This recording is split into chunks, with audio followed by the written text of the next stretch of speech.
Donc le but de ce soir, c'est tout simple, hein, comme ça a été écrit dans le mail, c'était de faire un petit cours sur le fitting, parce que c'est vrai qu'assez souvent vous êtes nombreux à demander des avis sur tel ou tel fit à vos dispositions, donc votre création. Ou même quand on regarde la KB, on voit certains mails assez répugnants, hein, on va pas se cacher les mots. Namiral, c'est sa spécialité, hein, aller chercher vos feats et vous faire des petits mails en retour pour vous dire ça va pas, ça va pas. Du coup, cette semaine, ça va être Toujours un consacré plaisir. un peu à tous ces petits défauts, on va dire, pour vous améliorer, pour avoir une meilleure appréhension du jeu. Mm. Du coup, ce soir, donc on attaque sur les fittings. Aussi simple que ça, on va voir les différents modes de tanking, par exemple. Ce qui va être tanking shield, armor, les buffers, les sig, le passif. Et puis après, on verra deux, trois autres petites conneries, comme le principe des hardpoints, utility slot, tout ce que vous allez pouvoir retrouver comme module PVP, les différences entre le MWD et l'AB, la stacking penalty, choisir ses raids, etc., etc., etc. Et tout ça, ça sera accompagné par des petits feats. Du coup, on va attaquer par le premier, et un de ceux que j'aime le moins, c'est le tanking shield. Tout le monde le sait, la force. J'ai pris comme exemple le breacher. Je vais prendre de toute façon pour exemple en général des frégates ou des cruisers, parce que c'est ce qui reste un maximum à votre disposition. Le principe du tanking shield, c'est simple. Ça va se faire via des modules utilisant MetSlot. Donc ce qui vous laisse les low slots en fait vides pour mettre d'éventuels modules d'augmentation des dégâts. Donc ça va offrir en général une meilleure vitesse que le tank armor. Mais en contrepartie, vous allez avoir moins de résistance et une plus grosse signature radius. Donc plus grosse signature radius, vous vous faites toucher plus facilement. Après, ça reste des cas généraux. On peut retrouver des différences sur l'un ou l'autre. Par contre, c'est le tanking le plus réactif via ces modules de réparation. Un module de réparation Shield va offrir sa réparation au début du cycle, contrairement au module de réparation Armor qui lui va l'offrir à la fin du cycle. Hop. Donc le Breacher, en l'occurrence là, il a été fité à être vraiment très corps à corps. C'est pas ce que tout le monde préfère. Moi, c'est comme ça que j'ai voulu le faire. Chacun peut absolument faire comme il veut. Vous pouvez le mettre avec des light missiles, vous pouvez le mettre avec un MWD, vous pouvez le mettre sans shield booster. Vous pouvez en faire exactement ce que vous voulez. Si j'ai mis un shield booster dessus, c'est pour bénéficier du bonus tout simplement offert par le breacher au niveau de ses stats. Alors juste pour information, parce qu'il y en a sûrement qui doivent pas le savoir, les light missiles c'est longue portée, les roquettes c'est courte portée. Exactement. C'est pour ça que c'est un feat de courte portée. C'est pour ça que d'ailleurs j'ai mis un scramble et pas un disrupt. Si vous aviez des light missiles, on aurait mis un disrupt par exemple. On n'aurait pas mis de stasis. On va passer au deuxième, le tank armor. Alors le tank armor c'est simple. Le chip PVP du noob par excellence. Vous voulez starter, faites-vous plaisir, c'est l'incursus. Rien de mieux pour apprendre à PVP avec cette petite merde sur pattes. Donc le tanking armor c'est simple, il sacrifie ses low slots. Par contre, il va augmenter ses EHP comme un gros porc. Donc les EHP, c'est les effective hit points. C'est la réunification en fait de vos résistances et de vos points de vie pour faire simple. Vous allez perdre en vitesse, vous êtes plus lourd en fait. Attention, c'est pas parce que vous êtes plus lourd que vous êtes plus facile à toucher. C'est une stat complètement différente du signature radius en fait. Quelqu'un qui a un plus gros signature de radius qu'un tank armor, il sera peut-être plus rapide, mais il en bouffera plus dans la gueule. En tout cas, les damages s'appliqueront bien mieux sur lui. Et donc, comme on disait tout à l'heure, les modules de réparation sur de l'armor s'effectuent en fin de cycle. Juste Pareil. préciser quand même que la vitesse c'est aussi utile pour pas se faire toucher quand t'es au corps à corps. Alors, on va passer à un autre type de tanking.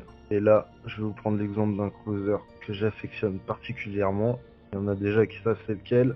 C'est mon copain le VNI. Ce qu'on va appeler le sick tanking, ou le tanking speed, tout simplement. C'est le fait de tanker à très grande vitesse. Plus vous allez prendre de vitesse, moins vous allez prendre de dégâts, tout simplement. Donc, grande vitesse, petite signature radius, tout ce qu'il vous faut. Vous allez détaler comme un gros porc. On vous touchera pas, voire très peu, mais vous allez apply comme il faut. Généralement, les tanking speed, ça va être des kiters. C'est le mec qui va vous balader autant qu'il veut.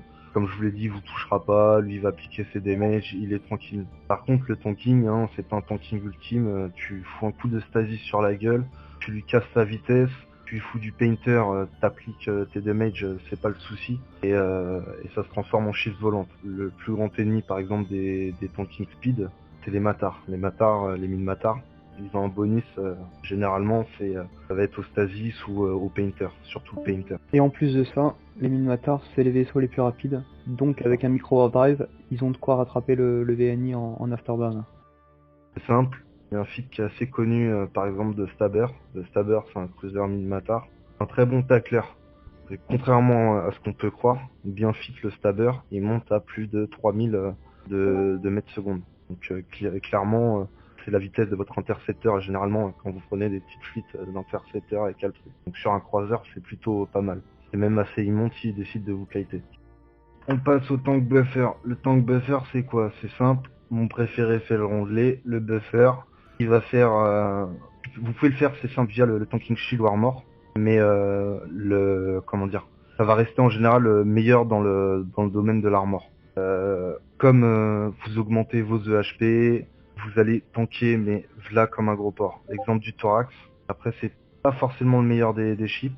Ça reste un cruiser, ça se voit pas forcément comme ça non plus. Et vous allez prendre des grosses résistances, des gros points de vie. Il y a des cruisers qui sont bien mieux comme ça. Vous prenez par exemple le Gorer Navy issu de Shizuka, un croiseur, et qui va chercher dans les 170k, 180k, voire beaucoup plus avec certains items de HP. Donc clairement, vous avez les EHP d'un BS. C'est impressionnant ça. Ouais, c'est impressionnant. Et le dernier copain, c'est le tank passif. Le tank passif, il est réservé au tanking shield et il est presque similaire au buffer. Mais à la différence, au lieu d'augmenter vos EHP, vous allez augmenter la régène par seconde de votre shield. Par contre, en contrepartie, toujours une fois, vous mangez un plus gros signature radius et là, il va augmenter très fortement et vous diminuez salement la régène sur le capacitor. Le tank passif, en général, vous le réservez à une utilisation en PvE.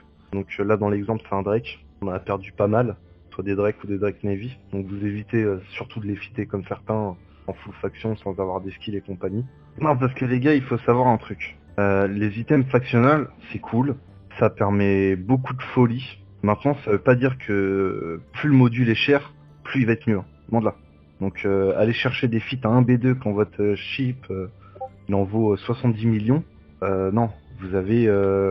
j'ai la flemme de faire le calcul, mais vous avez beaucoup trop de fois le prix supérieur de votre chip en fait. C'est pas tellement que plus c'est cher, moins c'est forcément bon, c'est surtout que faut rester cohérent avec le prix du chip. Si tu prends un Battle Cruiser, tu lui fais pas payer un B pour un On est Battle à peu Cruiser. près à 16-17 fois plus cher. Voilà. Un sage dicton que j'ai entendu de la bouche d'Altru, c'est que si t'as plus cher que le fitting de ton chip, bon, faut pas abuser, tu dépasses de 10-20 millions, ça va encore. Et si tu le dépasses d'un B largement, ça sert à rien quoi les gars, clairement. Tu le perds et t'as juste à pleurer, alors que tu te fais plusieurs feats de 70 millions de chips, 80 millions de feats, des feats comme ça, tu t'en fais plusieurs et t'es tranquille. Et il y a forte chance que vous soyez plus efficace, bien sûr. C'est pas vraiment valable pour les vaisseaux, pour les Tech 3 Cruisers. C'est différent. C'est différent. Par exemple, sur du Tech 2, Tech 3, c'est des vaisseaux généralement qui coûtent cher, donc vous allez vous permettre de vous mettre des plus gros modules. Ne serait-ce que par exemple des modules de défense ou même des rigs. Là, clairement, vous sortez un Tech 2, Tech 3, vous mettez des rigs Tech 2 ou vous achetez pas le chip. C'est une pure logique en fait. On m'a Si vous toujours avez dit les dans moyens, F, c'est de ne pas fitter un chip que tu peux pas rechanger à volonté quoi. Oui, mais que tu dois pas te permettre de perdre, mais il n'y a pas que ça, il y a simplement le fait que, effectivement, il faut que l'équipement que tu mets sur le vaisseau soit proportionnel à la valeur du vaisseau. Sinon, ça sert à rien. Et l'intérêt, c'est de se dire, bon, si jamais t'es pas sûr de savoir si jamais ça va être rentable de faire un équipement cher ou pas, tu te poses simplement la question, est-ce que de l'équipement cher va beaucoup améliorer les performances? Donc le principe de ce feat là, c'est que son shield en fait, il va avoir une auto-régène tout simplement. Cette auto-régène elle va être plus forte aux alentours de 30% de shield. Donc dès que vous arrivez vers 30% de shield, vous allez avoir beaucoup plus de régène. En l'occurrence là je peux pas vous donner les chiffres exacts, parce que c'est pas le genre de truc du tout auquel je m'intéresse. Je les connais mais je m'y intéresse pas du tout. Maintenant si vous descendez beaucoup trop bas au niveau des justement des 30%, vous avez plus rien derrière pour vous sauver le cul quoi. Puisque ça, 30%. À 30%. 30% il a 1000 et quelques HP. Wow. Ah oui. Là, Ah oui, quand même. Tout à 5 aussi. Propre. Donc, c'est un bait, ça, dis-moi. Oui, ça peut être utilisé en bait. bon, après là, on va rentrer directement dans le fitting, on va abréger. Donc quand vous avez votre page de fitting, vous avez tous vos high slots, vos mail slots, vos low slots, vos rigs, etc. Vous savez tous que sur vos high slots, vous n'êtes pas obligé de mettre des tourelles ou des missiles, etc. Vous avez ce qu'on appelle donc les hardpoints de tourelles et de missiles. Et à côté, vous avez les utility high slots. Les utility high slots, c'est simple. C'est un low slot qui va être vide et qui va vous servir pour toute autre chose qu'une tourelle ou un missile. Souvent, vous allez vous retrouver avec des chips qui vont par exemple avoir 6 high slots mais ils auront que 4 hardpoints. Vous allez mettre 4 blasters et par exemple, à côté vous avez 2 trous vides, vous savez pas quoi mettre. Parce que vous avez plus d'emplacement supplémentaire de tourelles, plus d'emplacement supplémentaire de lance-missiles. Du coup, vous avez des modules à mettre à la place. Ça fait toujours plaisir de combler un vide, parce que c'est une source, pas forcément de DPS en plus, mais comme son nom l'indique, c'est un utilitaire slot, donc c'est un utilitaire en plus. C'est fait que pour vous arranger. Vous allez retrouver tout ce qui va être les neutraliseurs, les Nosferatu. C'est des modules qui vont pomper l'ennemi. Donc le Nosferatu, il va pomper l'ennemi et en drainer une partie pour vous. Le neutraliseur, il va directement pomper le capaciteur. Mais il va beaucoup plus le pomper qu'un Nosfé. Mais lui ne va pas vous rendre en fait de capaciteur à vous. Contrairement justement au Nosfé. Vous avez les modules de cloaking aussi par exemple. C'est tout ce qui va vous permettre de vous rendre invisible sur le moment. Qui va vous permettre aussi d'effectuer ce qu'on appelle le cloak trick. Il y en a certains d'entre vous qui ont suivi les cours justement. Donc pour vous c'est normalement du connu. Pour ceux qui savent pas ce que c'est le cloak trick, c'est le fait de passer une gate tout simplement. Et au lieu de prendre le temps que le vaisseau s'aligne, arrive à sa vitesse maximum et warp, on va faire en sorte que le ship disparaisse aux yeux de l'ennemi, qu'il prenne sa vitesse maximale en fait pour lancer son warp pendant qu'il décloak. Une fois qu'il décloak, qu'il warp directement. Et ainsi éviter qu'il se fasse lock par un éventuel mec qui va être en train de camp gate. Les modules PVP, tout ce qui va être Scramble, Stasis, Disrupt, on en a parlé, c'est cool. On a vaguement parlé des painters aussi. Donc les painters c'est simple, le painter il est là pour augmenter votre signature radius, donc forcément augmenter la facilité pour vous d'être touché. Vous regardez, vous faites un show info, le painter de base il augmente de 20% je crois, en 25% votre signature radius. Sur les ennemis, hein. Oui, sur les ennemis, bien sûr, bien sûr. C'est un module offensif. Par exemple, vous l'utilisez souvent sur des styles bombers. Ça ou se sur stack des ships. Non, enfin tu peux en stacker 2 il me semble, et après ça se stack plus. C'est Ça ça. confirmé. C'est ça. Vous allez avoir d'autres types de modules, comme par exemple les modules 2CM. Hop, je vous ligne que ça. Le module 2CM c'est simple, hein, Electronic Countermeasure. Ça va permettre que l'ennemi perde sa cible. Alors attention, ça fonctionne pas à chaque fois. Ça fonctionne par rapport à un pourcentage, par rapport à votre Ladar Sensor Strange, et par rapport à votre Sensor Strange, pardon, et pas Ladar, parce que Ladar c'est une spécificité.